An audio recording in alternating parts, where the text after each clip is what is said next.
Niels, how's it going, man? Good to finally meet you. How you doing today? What's up, guys? Doing very well. Very excited to be here. Looking forward. It's great to have you. We appreciate you taking the time.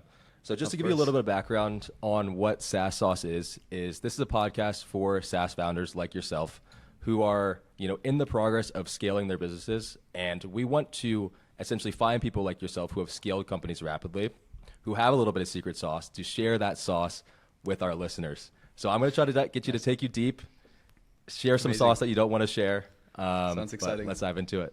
Perfect. Let's do it. Yes, sir. So why don't you we'll start off by telling the listeners a little bit about what Perspective is? And you guys have had incredible success over the last 4 years. So don't be humble. What's the product? How fast are you guys growing? Appreciate it. Yeah, appreciate it, guys.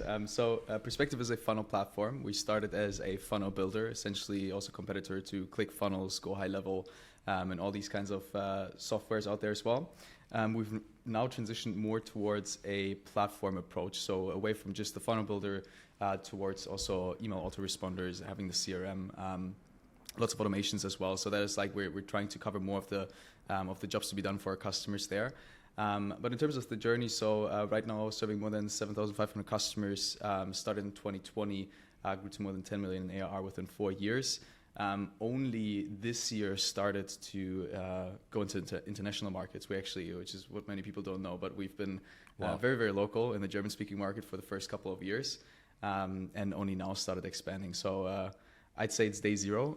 We're only getting started, and it's an exciting journey ahead as well. Sweet. Yeah, that's super impressive that you were able to scale it that large without even expanding internationally. Yeah, so I'm sure the sky's the limit for you guys. Appreciate it. Thank you. Yeah, for sure.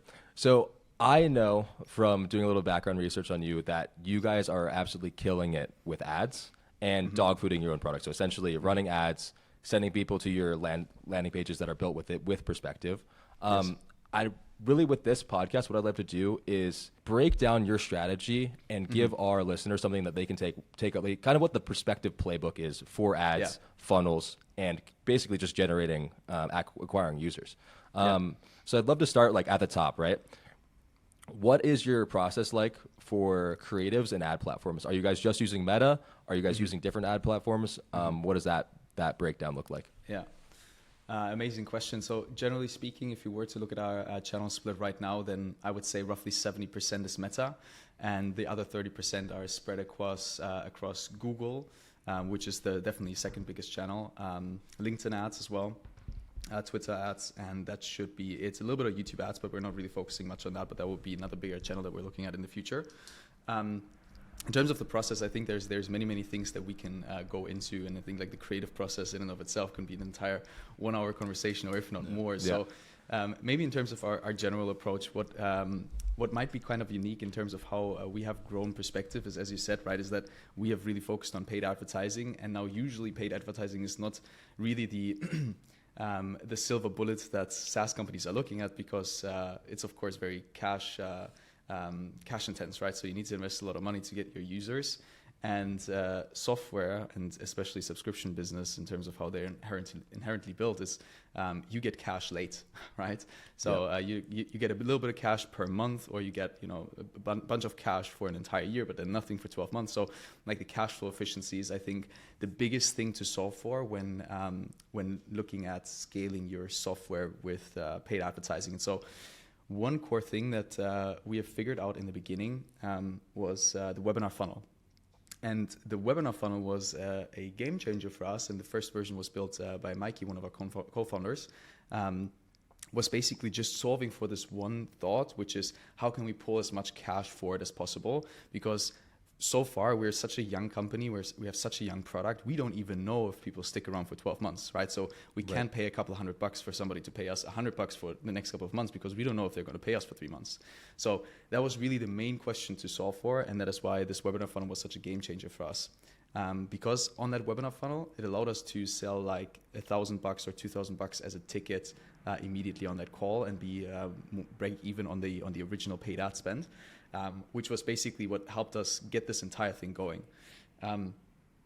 And then, after we had the first couple of trial users and the first couple of people that came into the software through the usual track, like the product-led growth track, they just heard about Perspective. They started a free trial. They paid us for a couple of months, maybe upgraded to yearly, maybe downgraded, maybe upgraded, right?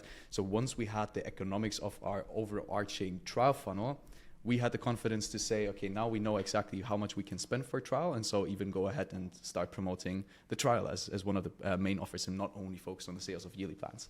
So that was generally the progression, and I think also for anybody looking into running paid ads for the software, it's really primarily this question of how can you make sure that the cash is returning to you as fast as possible. That is the first thing to solve for. And then once you have confidence in your overarching economics and business model, then you can also just spend to acquire users in any shape or form. Right. Exactly. That's especially important when you're bootstrapping. You don't have the VC dollars to dump into figuring that out for yourself. Yes. So how did you guys, when you guys first started out, did you have any funding at all? Were you just fully like, Niels's bank account? We're gonna put. Like how? Let's go back to that first ad campaign, right? To the webinar. What did that look like? How much were you spending? And when did you realize that you'd kind of cracked something and it was going to work? Yeah. So the cool part is to maybe give a little bit of background here as well and like history. So Mikey and Marco, two of our co-founders, they started Perspective as an agency. And basically, the software that you guys know nowadays and what Perspective is nowadays is basically was funded through that agency. And that was also like a very, very roller coaster-like journey from just transitioning from that agency to the software. But it basically allowed us to build Bootstrapped, right? Because software needs a lot of cash up front. We didn't have Cloud Code or Cursor to just spin up the first versions ourselves, right? We had to hire the engineers. So there's a lot of cash you need to invest before. And so that is what the agency allowed us to do. In terms of that first funnel, so as far as I recall, what the idea was, we basically just spend a bit of money on it. So nowadays we're spending up to 300 grand on ads a month, depending on the month. So this month is going to be likely a little bit lower. We just launched a sick Q4 campaign, so maybe that is going to take ad spend beyond that level. So we'll see. It's still early to say. But the idea back then was essentially, hey, let's invest $5,000 in ads this month and see if we can make that $5,000 back within that same month. And then the rule basically was, okay, we're only going to reinvest into ads what we made on the webinar before. So we were really constraining us, right? So we really didn't want to spend any cent or any dollar before scaling up or investing more money. So, if we invested $5,000 into the webinar, we made $3,000 back. That meant next week or next month that was $3,000. It accelerated quite quickly, and then we opened up the gates a little bit more and put other health metrics in place, such as 4-to-1 LTV CAC, and a maximum percentage of MRR that we wanted to invest in ads. And so we just put different guardrails in place. But we really started with a very, very small scale and just figured out how to make that work in and of itself on just that scale before even considering scaling that up. Exactly. So that was the process. Yeah, that makes a ton of sense. Are you guys using anything, any tools outside of what Meta provides to track attribution, or are you just using kind of like pushing data back through the Facebook pixel and just using that?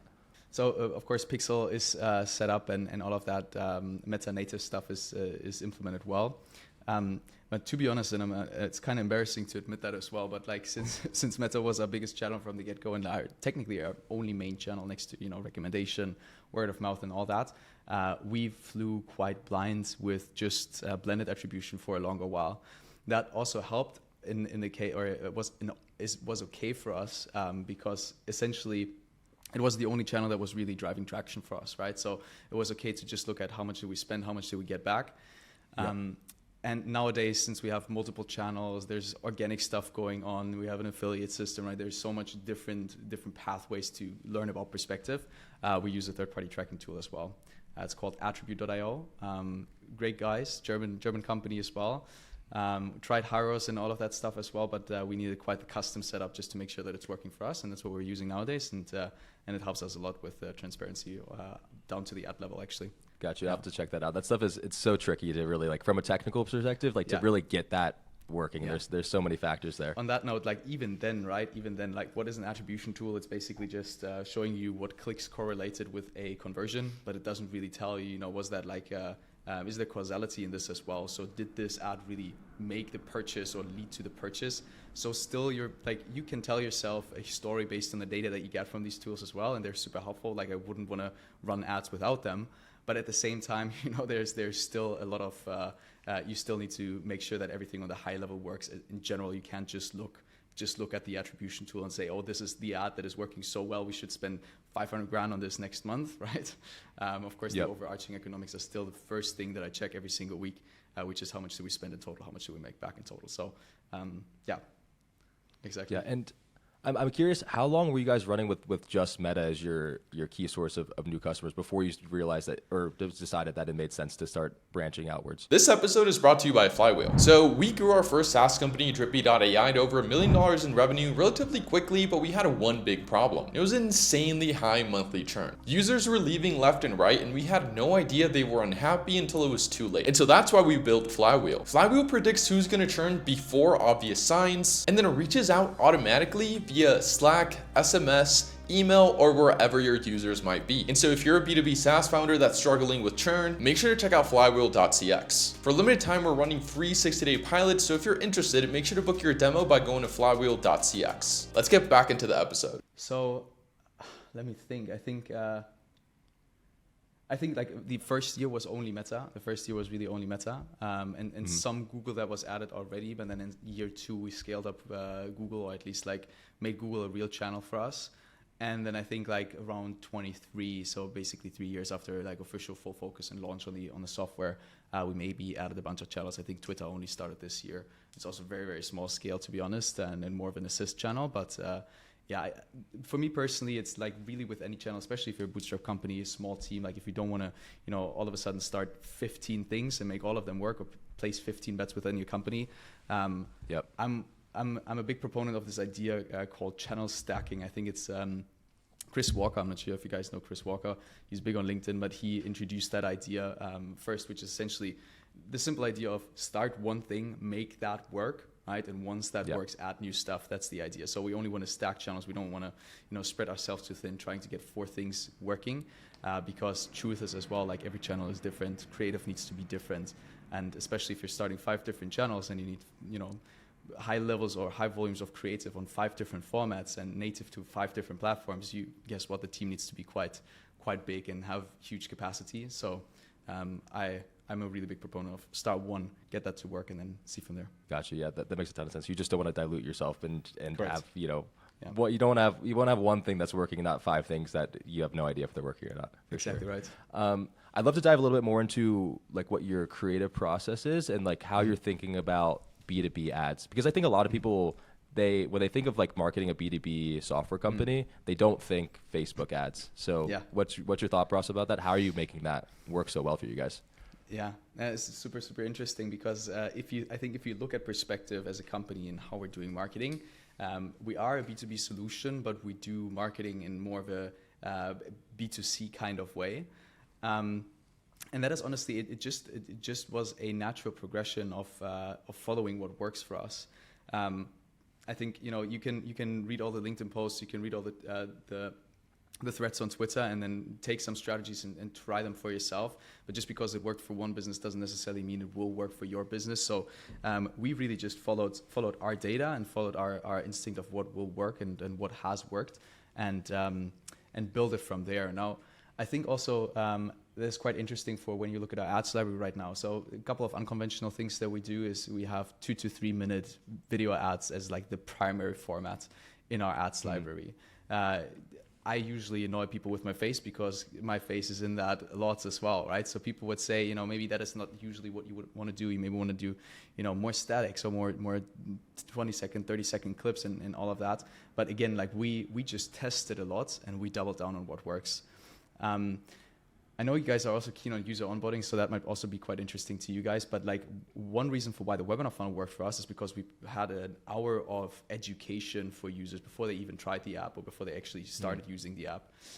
I'm thinking of a similar way when I think of meta ads, because so we run very, very specific type of ads, right? So we really try to always clearly communicate who this video is for, either by implying who it's for very clearly and specifically by saying things like, hey guys, if you're building quiz funnels for your clients with these tools, then this video is for you, or then this solution is for you, right? Or I really say lead gen ad agency owners, right? So like a lead gen ad agency owners is already such a specific type of business description or ICP description that also the good thing is our spend on Meta is very, very concentrated on these people, which is also why maybe for some frequencies a little too high, which I also totally think is fair. You just click the 3 dots and say, I'm not interested.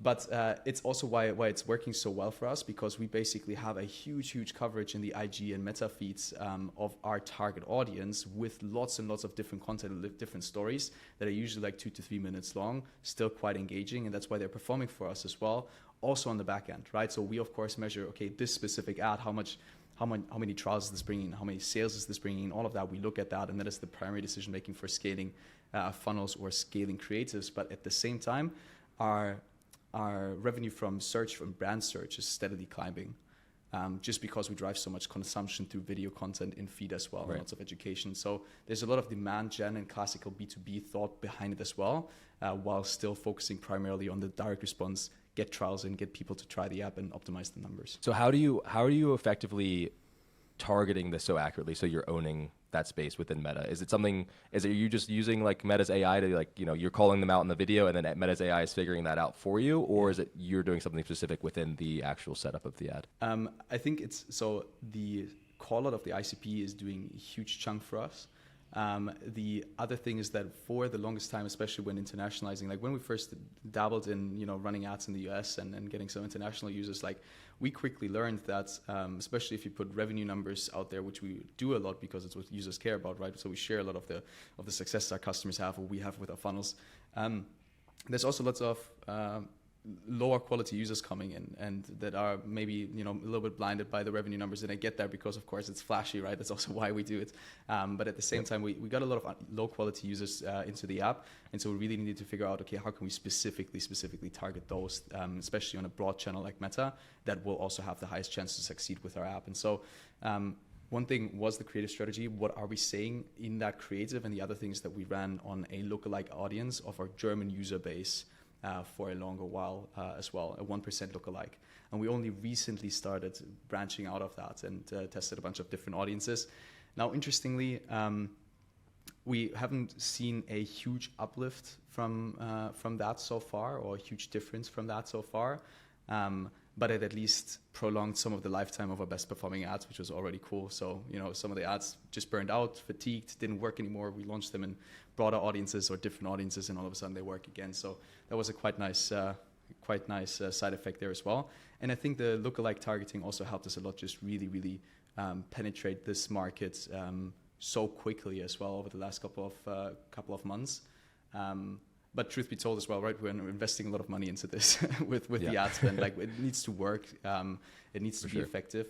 But yeah, I think it's these two things primarily. Got you. Alex is definitely the ad expert between the two of us. Is there anything I'm not asking about ads here? I have so many questions here. I want to zoom in on the webinar funnel, right? Especially because like that's what got your guys' start. So questions there, like, was it a pre-recorded? Was this a live? Like, what was the cadence? Were you guys running this like once a week, once a month? What did that look like? So interestingly, so the first ever version was a live webinar ran by Mikey, our CEO. And so Mikey has done these for, I looked at this earlier this year, I'm not entirely sure, but minimum like 40 live editions every single week, 40 weeks straight, something like that, almost an entire year before we automated it. And the automation then, of course, like generally speaking, a live webinar will always get you better performance than an automated one. Right. And so we also took that hit essentially and also optimized the webinar funnel once it was automated more towards trial and not only the sales, because we are effectively selling $1,000 and $2,000 tickets in these webinars. Now our ticket in the webinar is actually $3,000. And the automated one was still making a bunch of sales, but it wasn't easy for us to scale at all, and really didn't scale much. So we rather focused in the German-speaking market on more of the trial campaigns and pushing content out there and VSLs and a little bit more of that educational story. But it was always start with a live webinar, get all the feedback. That's the beautiful thing of having users live with you. They, sometimes hurtful, sometimes very friendly. They tell you what's good and what's not. And so you get to iterate quite quickly on these. And that's also why right now I'm likely on the also roughly 40th edition now for our English webinar right now. And I'm more in the camp of do more live webinars, honestly. Because technically, you know, it's 1.5 hours every single week for me, and it's such an impactful thing for us, and it's carrying most of our spend nowadays as well. Wow. So that it was basically the process. Beautiful. And dude, have you ever, like, I'm assuming this is a like free webinar. Have you guys ever tested like charging for the webinar to get obviously like less people on it, but more buy-in and like, have you guys ever tested out that? Amazing idea, dude. We haven't tested it so far, but I have a bunch of variations of the funnel that I want to spin up early next year. And that is one of them. So I think like that would be a very interesting thing to do. I think we can also recreate the offer, make the offer so much more valuable that we could sell 5 to 10 grand on the webinar. Honestly, I think that would also be possible. Like it's been working so well for us just conceptually, webinar funnels, that I think for us really the main question is how far can we push this and what are the boundaries? Because also for this webinar funnel that we're currently running, it's working super well for us. It's been a game changer for us this month, this year as well.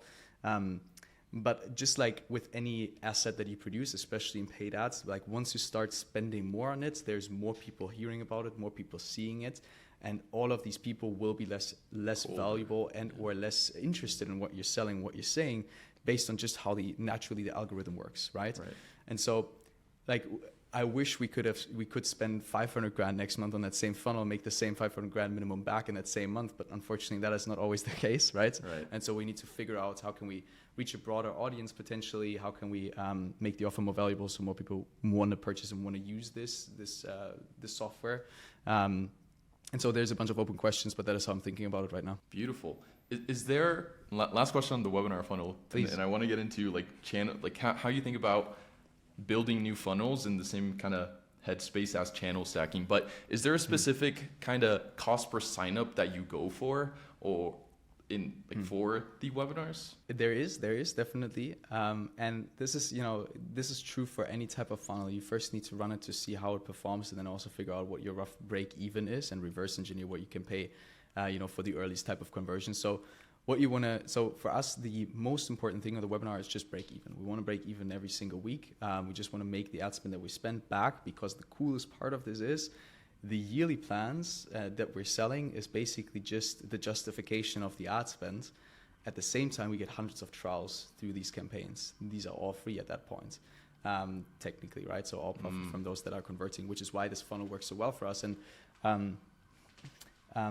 the most important thing is basically, so let's say we sell a 5 grand ticket, we want to have a customer acquisition cost of 5 grand. If we just want to break even, you can then figure out and reverse engineer what do the conversion rates need to look like for us to for us to figure out what the cost per lead or cost per registration is, right? So we definitely look at that, and this is usually how you would want to break that down. Got it. And so you're saying you get all those free trials for free because it's people that are looking at the ads, maybe not signing up to the webinar, but they look you guys up on Google and then they start a free trial? Or is it people that maybe didn't convert on the webinar but then just started a trial? Yeah, so it's I think it would be super, super cool actually also for a video at some point to just map out the entire thing, but the funnel by now is actually quite huge.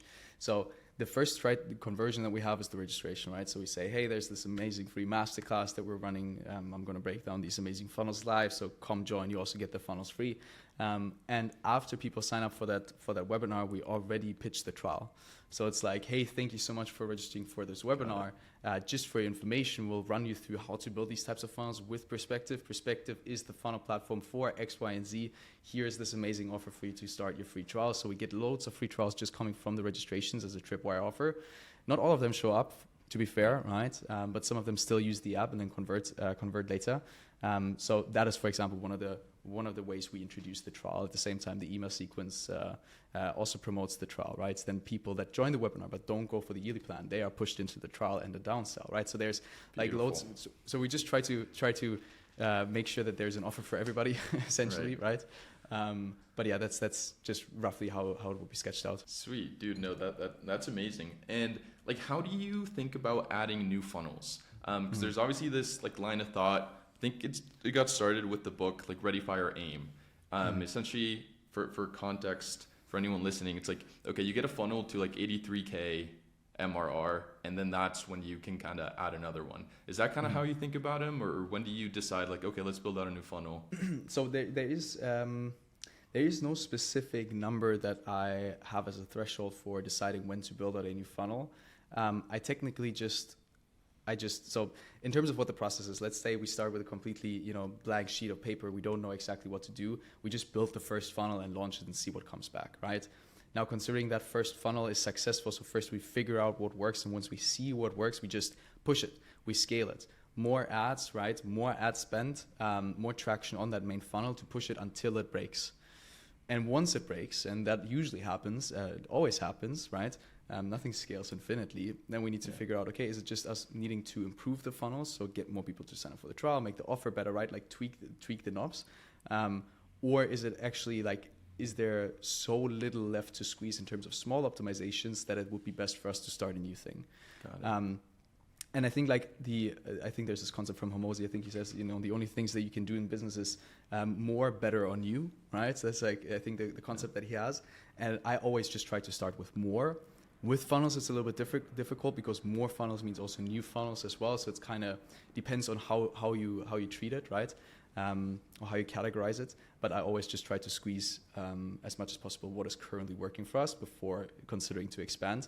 And, depending on where you are with your scale, it might be the 83 grand, it might be 5 grand, it might be 10 grand. But if you see things break and you can't really optimize it anymore, even though you try hard, it might make sense to just build a new thing. Beautiful. Yeah. Fucking ad masterclass, dude. I love it. Appreciate it, guys. Perfect. Is there anything else we should be asking about the ads that we're not? I think one interesting thing, one of the, I think, clearest objections for running ads in general is this idea of the treadmill of the content that you need to produce and the ad creatives that you need to produce and just the amounts of testing that you need to do. I think, Alex, we briefly also had a chit chat around Andromeda, right, on Twitter. And I think the truth that I personally, or the conclusion that I came to, and we can dive deeper on the process also, what does it look like in terms of team setup, like production in general. There's always this argument, which is like, I don't want to be on the ads treadmill because it's like business cocaine. Maybe you've heard that before, right? It's like you need to spend more to even grow. And that is technically true, but that is also technically true for generally all of the channels out there, especially if you look at organic. You need to produce more content. You need to stay very, very consistent, right? So it has a lot of the downsides there as well. The beautiful thing with paid ads, though, is once you find one thing that works, you can just keep pushing it to as many people programmatically. And not have to be at the mercy of, for example, an organic algorithm that could cut your reach immediately just from, because people don't engage with it anymore as much. But as long as it's running and it getting you money, essentially getting you revenue, right, you want to scale it up. So that is why I actually think that the production cost that is invested into creative is the higher leverage production cost because a creative can have such a longer time to live. That is at least the conclusion that I had. Also, trying to build organic and driving revenue through organic ads just has been substantially more important for our business. Exactly. In terms of the team setup and also perspective as a whole, like we have ran the paid ads engine that we know today with 3 people for the last year. So it was one video editor, it was one media buyer, and it was me as the creative strategist. Now, I luckily hired a new creative strategist, which I'm really, really happy about. So nice. I'm pretty sure we're going to really, really accelerate then also next year in terms of volume. But you can run that with 3 people, and that is essentially like the main engine that was growing our business, right? So the only thing that you need to then ensure is to have some form of creator. Like if you're comfortable as a founder, just sitting down, recording a bunch of creatives, you can use your phone. Right, at the beginning of this, guys, we briefly chatted about setup and secondary cameras. Like, if you guys would know what this ad engine looks like for us, right? I have like one small Sony cam. I hit record. I speak to the camera directly. I send the MP4 files over. Jack is an amazing editor. Like, he just knows also how to edit the creative, and then we launch it. So that is essentially the entire process, and we just try to do as much of that as possible. But that being said, there was Andromeda coming around, right? So this idea of you just need to launch more creative, that is really the new secret, the sauce for success. And truth be told, like I think you can trick yourself and fool yourself into having, 50 to 100 ads when all of them just have one word change, for example. It's still 50 to 100 iterations, but they're not going to do anything for your business. So the cool thing for why I believe also Andromeda didn't hit us negatively, definitely didn't hit us negatively, is because we have from the get-go always been focused on getting the bigger creative swings done. So that means I'm primarily only working on new concepts. When I see something in our community, when I see a sick customer win, I'm like, that's a headline. And so I take that headline, I write out a creative, I speak it to camera, we launch it, see if it works or not. Once we find something that works, we try to have it be recorded by some of our customers or creators, right? And just have that be a new face. I record it in a different setting. I rewrite it a little and launch it again. So once we have one of these winners, we really try to make bigger iterations that are visually something new in the feed and not just change an overlay or something. And that allowed us to, although of course it means we have less creative iteration and less volume of creative, allowed us to still get amazing results, because why would you do lots of creative in general? You do it because you want to find the winners, and you don't do it for the sake of volume, right? And so if you have the chance to invest in quality and do less volume as a result of that, I would always do that, and it also has been what has been working for us really, really well. Yeah, so it sounds like a pretty similar framework to what people are running on, these organic platforms as well, where the general idea is you find like a winning angle, and then you just create a bunch of iterations of that angle for as long as you can, as long as that will work. And then at the same time you're doing that, I'm assuming you're also looking, it sounds like there's two types of videos that you're putting out. There's the videos that are searching for the winning angle, right? So you're testing new angles all the time, I'm sure. And then there's iterations of the existing winning angle. Yeah, that's super smart. Exactly right. Yeah. Got you. And I've been playing around a little bit. I'm sure you probably have been too, with the new Sora and Sora 2 models. What are your thoughts there? How long do you think it is before we're not going to have to record ads ourselves anymore, and it's just going to be an AI version of us doing the ad reads? It's an amazing question, and honestly, I think one of our top spenders right now has a Sora 2 hook. So basically just a completely AI-generated guy just repeating what I said originally, but it's a different guy in a public setting, so different setting as well. So it just gives a lot of visual novelty. And it's taking the same ad that was recently spending very highly and now outcompetes that same ad, right? So that is pretty cool. So we're already using that a lot. Now, what we found for it to be like an entire ad, to just replicate the 2 to 3 minute mini VSLs that we put in feed, it just isn't high, like the quality isn't there yet. I'm pretty sure it will be, and you bet that we will invest a lot of money into achieving that, because it's just such a high leverage for the entire production process.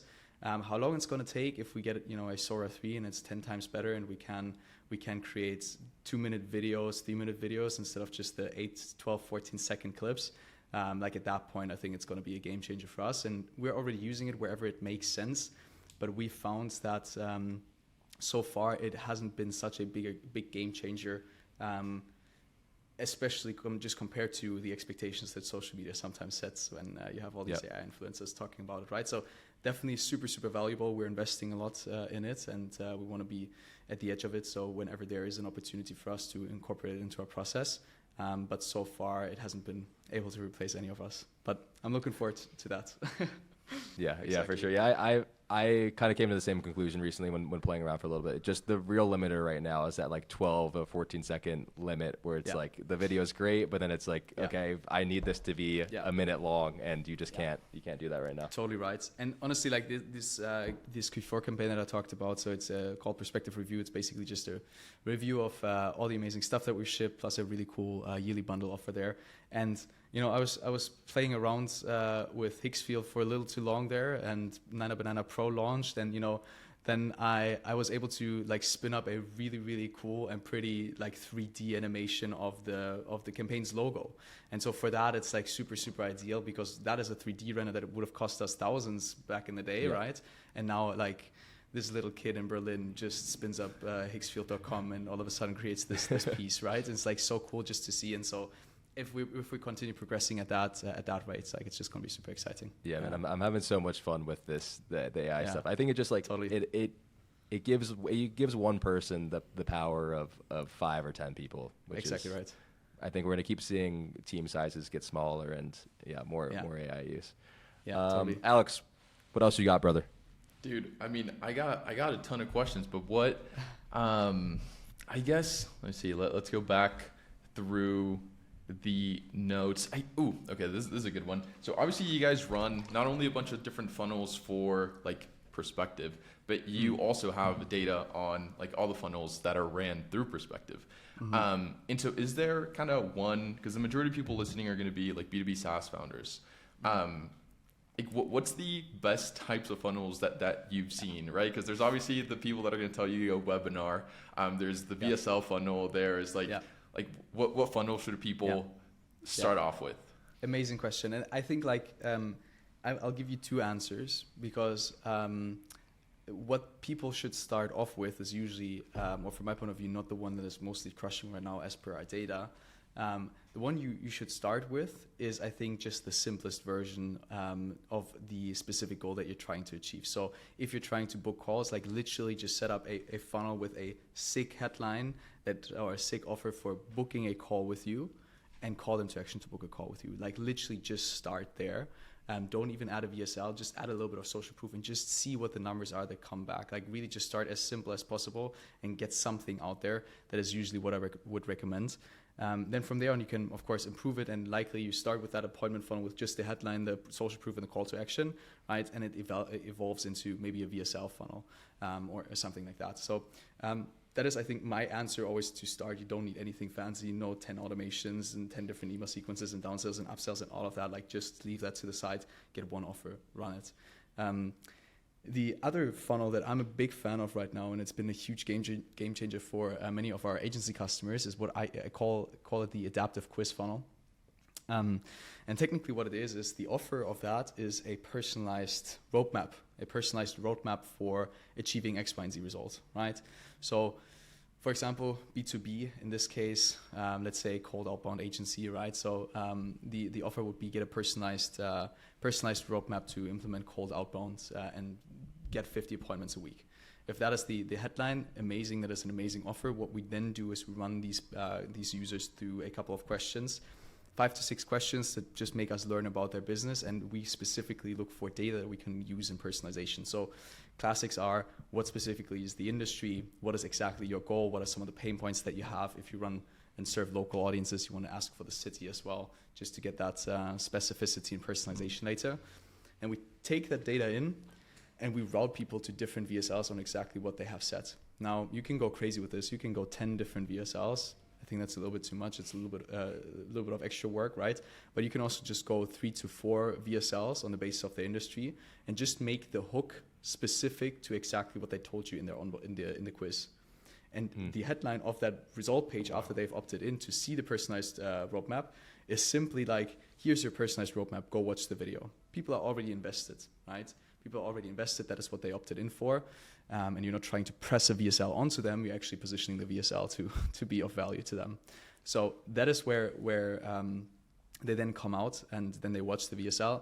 And literally the other thing that's on that page in terms of how it's structured and the most successful ones that I've seen so far is then it takes the variables from the quiz before. So basically, hey, Alex, if you want to get your goal in your industry without your pain points, book a call below. Add social proof, run it. It's been doing amazing for so many different customers. There's one specific customer, I can't unfortunately share the name, but I've been seeing his ads more than any other ads, and it makes me so proud just to see always a perspective funnel behind that, of course, but it's exactly this type of funnel structure. And these guys are booking so many calls. Like the first one that I saw was booking like 60, 70 calls a week just through that funnel. On a 4.5 grand ticket, I think what they sold in terms of cash collect on the call. And it was super, super profitable. So CPL couldn't have been high. I don't know the exact numbers there for the ad side of things, but just in terms of the economics to work and for them to scale to that level with that price point, it definitely shouldn't have been expensive. So wow, that is what I've been seeing in the customer base recently, and more people adopt this. Yeah, and I'm going back to the AI video generation thing. I don't think it's gonna be too long before you're gonna be seeing, you do the quiz and then you get an AI via generated VSL that's actually speaking to the pain points that you mentioned in the quiz. Right. I don't think that's too far away. Totally right. Yeah, 100% agree. 100% agree. Dude, one question on the quiz. like, because there's obviously like a fine balance between asking too many questions and adding too much friction, and also like asking enough questions so that people get that like sunk cost bias. How do you, like, what's the balance? What do you typically go for? Like, do you start off with first name? Do you like, how does that So I work think out? like in terms of what most funnels do, and to be fair, like there's many concepts that we also preach, right, which is like, for example, get the sunk cost bias in, just get people to commit with a very small thing like a yes or no question, and then just have them proceed through the quiz. Like, but truth be told, of course, it will be very different for offer and company combination, right? So you need to test these things for yourself. Perspective will make it easy for you to test these things, but at the end of the day, you need to verify this. But exactly that being said, we have had funnels where adding quiz questions improved conversions. We have had funnels where reducing quiz questions improved conversions. We have had customers that stripped the landing page and led directly to the quiz, improved conversions, right? So it's like really interesting what you can do. And that being said, I've seen successful book a call quiz funnels with 20 questions, and they were converting very nicely. So the unfortunate answer is there is no clear, binary answer. It's this or that. But especially in B2B, you always want to have this data about your customer. And if you're not using it in marketing in terms of how you personalize the funnel in and of itself, or if it's not helping you drive conversions because of the interactivity and that sunk cost bias, you at least want to have it because you want to talk to them on the phone very specifically, right? You want to call them up, especially your setters want to call them up and be able to name exactly what the call is about and how they can help them. So like quality of data and data in general, I think in B2B is one of the most important things to optimize for too. Just out of curiosity though, guys, are you guys running any paid ads funnels for yourself right now? Oh my God, we did. Okay. We did. It started off, we ran a VSL funnel to a setup offer. Started off horrible. Then we were really profitable, and then Andromeda hit, but we didn't realize Andromeda was going on until like 2 months later when we were just like negative ROI on it. So then we cut it off, and now we've steered away from that. That's been our experience with ads, but it's always been to the VSL funnel. We haven't tried anything other than that out, especially because of what you were talking about at the beginning. It's like from all the research we did, found that it's really hard running ads to, like, you can't just run ads, or I mean, I guess you can, but it's way harder to do for something that's lower ticket, like what you and like what you guys sell and what we sell. And so it's always like figuring out how to build an offer that will actually either like make you money within the first 30 days or just break even. Right? Totally right. Yeah. And that's totally true. And I think, paid ads is a very big question of creative, but at the same time, very big question of numbers. So it just needs to work out in terms of the economics and how the conversion rates, add up for this to be a profitable investment. And I think the only SaaS that I know of that really has perfected this game, and I also didn't learn about this too far ago or too long ago, which is that Monday.com primarily scaled with paid ads, and so much so that I think they were, I don't know the exact numbers, but they were spending half of their revenue on paid ads in like the 30-40 millions range. And what I listened to this, so please don't pinpoint me on the numbers, to be honest. I'm not entirely sure what that looked like, but it was something crazy. It was very stressful when I heard it. I was like, holy crap. But basically what he said is all they cared about, and this also comes back to user onboarding, right, is how much cash can we collect in the first 30 days? Because if you can make that happen at a really nice rate, or you have this amazing offer that brings lots of cash in the first 30 days, you can comfortably spend, right? Only when you have that constraint, it's going to be very tricky to get that going. And especially, I think the good thing for us was we didn't have anything to get customers, so we needed to figure out paid ads. Right? It was our only way forward, essentially. We didn't have big audiences or any of that, but we had some knowledge in paid ads, so we just really wanted to try that. And then that was the first thing that also worked for us. I think it is actually risky to have a good base in terms of organic marketing, or let's say cold outbound is working for you guys. That is also amazing. Like, you have an existing source, but because paid ads are scary and the economics might not be as beautiful just yet, when you look at the numbers, you don't continue on optimizing it, or you don't continue optimizing it, and thus you leave out this really, really big potential for growth for you guys.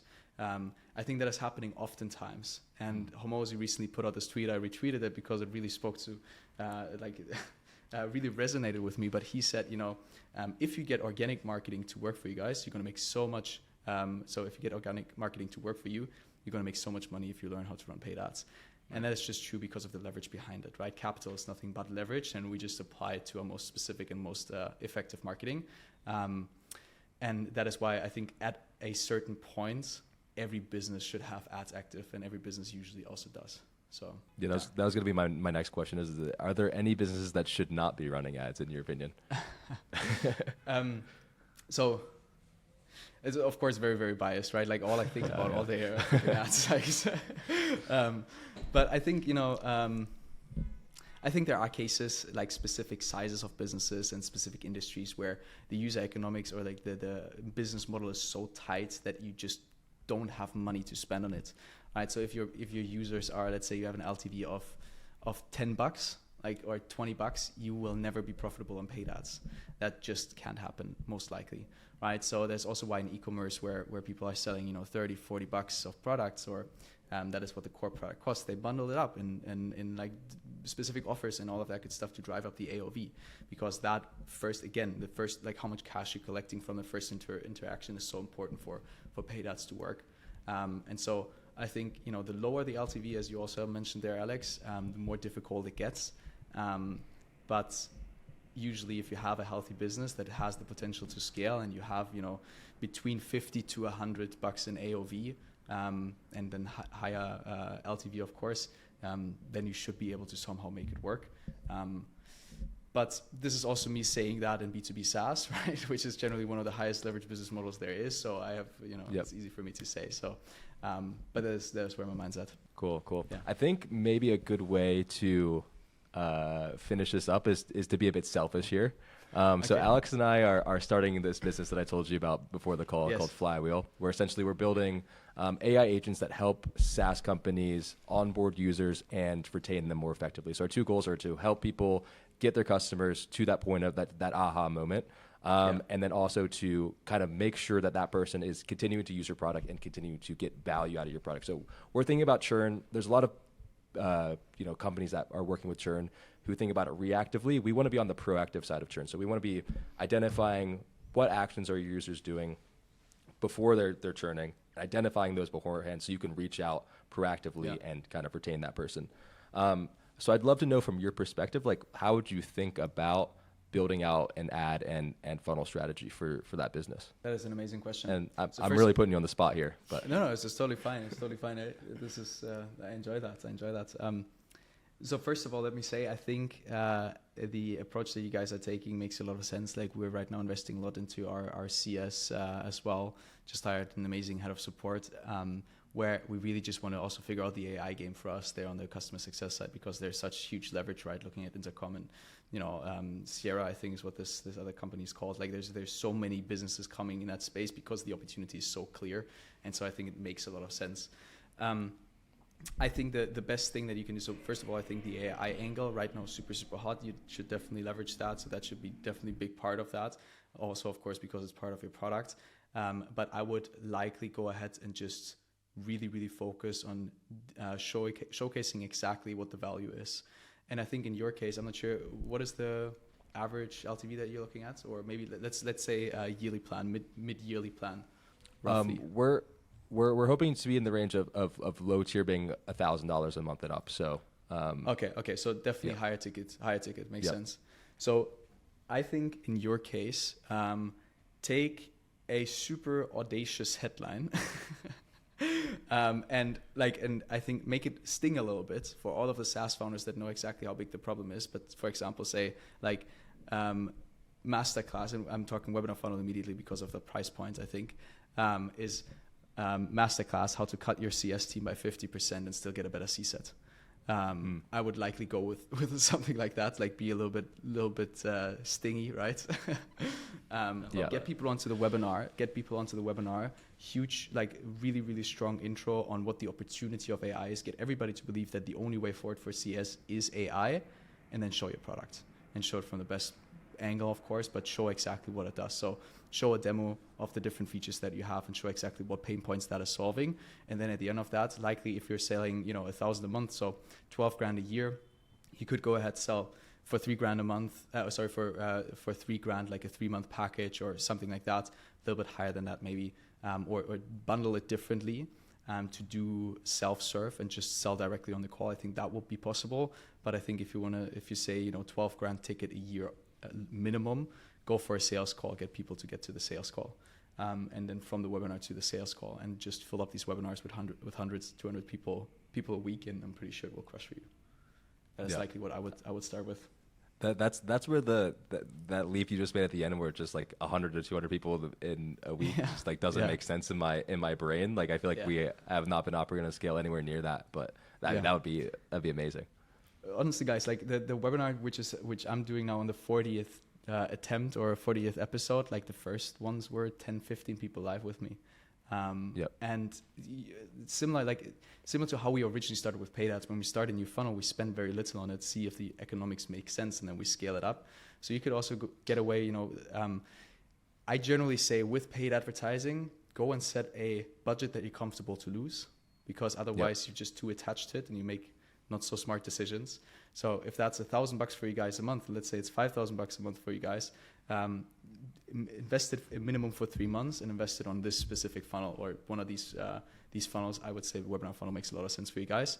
And just spend that. If you lose the 15 grand, that is unfortunate, but you can take it. It's all right. It depends on the business, of course, right? So set this number wherever you're comfortable. But I'm pretty sure if you focus on this for 3 months and you get it to work and you get a couple people into the webinar, you iterate on it every single week and you're not lazy with it, then it definitely will come out to be at least profitable, and you can scale it from there. So start small and make sure that in the specific isolated environment it makes sense, and then invest more into it. That's likely the approach that I would take. Beautiful. I appreciate it, man. I appreciate it. I think that's a good place to wrap it up. But I still have. Sorry, what else you got? I just want to raise the question of when I will see your first ad for the webinar funnel then. Dude, soon. We're definitely going to run that on a perspective funnel. Like, there you go. It's excited, done, guys. Love that. And if you want to want me to look over it, just let me know. Appreciate Perfect. you, Perfect. Sounds good. Niels, where can people find you? Where can they get in contact with you? Plug yourself. Well, perspective.co is, I think, the best place to start. Other than that, Niels Klement on all of the socials, Instagram, LinkedIn, Twitter. So that will be the best way forward. Exactly. Awesome. Perfect. It's been a pleasure, man. Thank you so much. Likewise, gents. Thank you so much. Appreciate you.